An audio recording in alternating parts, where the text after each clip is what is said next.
या होणाऱ्या हल्ल्यांच्या निषेधार्थ आज लातूर जिल्ह्यातल्या सर्व खासगी डॉक्टरांनी एक दिवसीय काम बंद आंदोलन केलं। लातूर जिल्ह्यातील जवळपास 1000 दवाखाने आज बंद होते, त्यातून तातडीच्या सेवा वगळण्यात आल्या होत्या।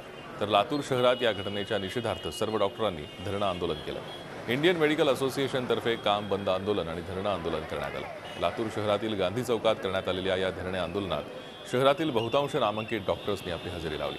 राज्यातील डॉक्टरांविरोधात जीवघेणे हल्ले वाढत चाललेत, त्याच्या विरोधात सरकार आणि पोलीस म्हणावी तशी कारवाई करत नाहीत।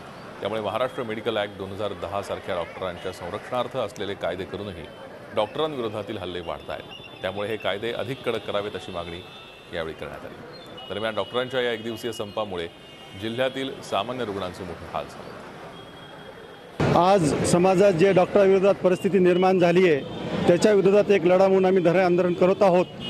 हे डॉक्टरांविरुद्धचे हल्ले हे वरच्यावर वाढत आहेत। बरेच सिरियस रुग्णांचे आम्ही जीव वाचवत असतो, पण आज अशी वेळ आली आहे की आता आमचा जीव वाचवणारा कोण आहे। रोजच्या रोज जे डॉक्टर लोकांवरती हल्ले होत आहेत त्याचा निषेध म्हणून आज आम्ही इथं उपोषणाला बसलेलो आहेत आणि डॉक्टर लोकांना एक सॉफ्ट टार्गेट पकडायला लागलेत।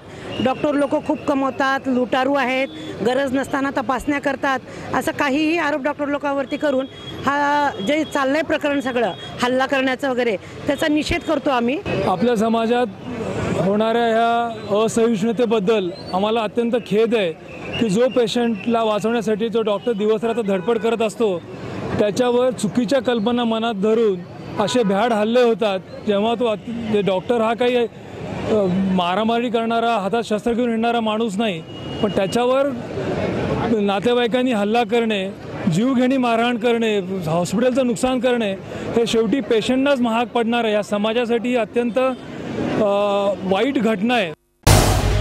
झी 24 तास रहा एक पाऊल पुढे।